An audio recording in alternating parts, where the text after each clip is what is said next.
COVID-19 防疫当中，长期照顾中心因为拢是老大人，抵抗力较歹，伊到状况就真歹收煞，所以台南社区式的机构照顾5月2日就已经暂停该居家服务的方式。对此，林晨辉社会福利基金会执行长嘛强调，居家照护人员的高风险一定是防疫优先。虽然现在机构同款面临经营上的难关，不过一旦照护员无个案服务，买借出相关补助。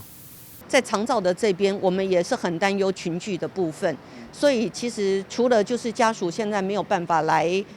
就是说来探视长者，我们启动视讯以外，那当然就是对于要出机构要到医院去就医的长者，那个风险也很大。我们也担心他就是在去就医的过程当中，没有做好防护，好，所以其实我们要出去就医的长者跟家属，我们都要做到卫教，好。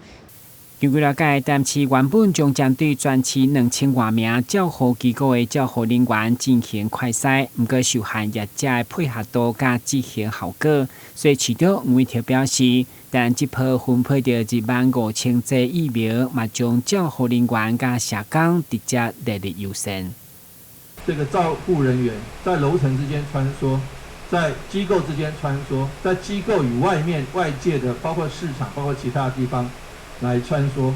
结果造成了这个感染。在外国也曾经发生整个这个长照机构沦陷，护理之家沦陷，造成了很多的老人在那边，因为老人我们知道他的这个免疫力比较差，造成很多年纪大的人或是在里面卧床的人造成很大的伤害。那还有我们长照机构的护理人员。还有这次的社工，因为社工这个他们常常去这个拜访的对象需要面对面近距离接触所以说我们社工朋友也有施打。以林晨辉基金会照护机构为例，已经完成名单送社会局，预计6月5号得当安排注疫苗，希望保障机构的安全。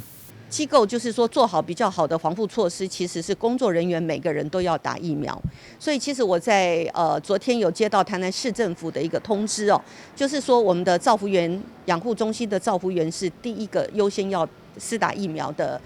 就是的人员，那我们就已经造册而且把我们的工作人员分成2梯因为我们也知道打完疫苗之后可能个人也会有一些反应那导致于他们可能没办法工作。其实我觉得台南市政府已经做得相当快了，所以我们的照护员我是听照管中心讲，照护员如果打完之后，下一个梯次就是社工了，就是第一线的社工了这个部分。我觉得我有问过我们所有的伙伴他们都愿意施打。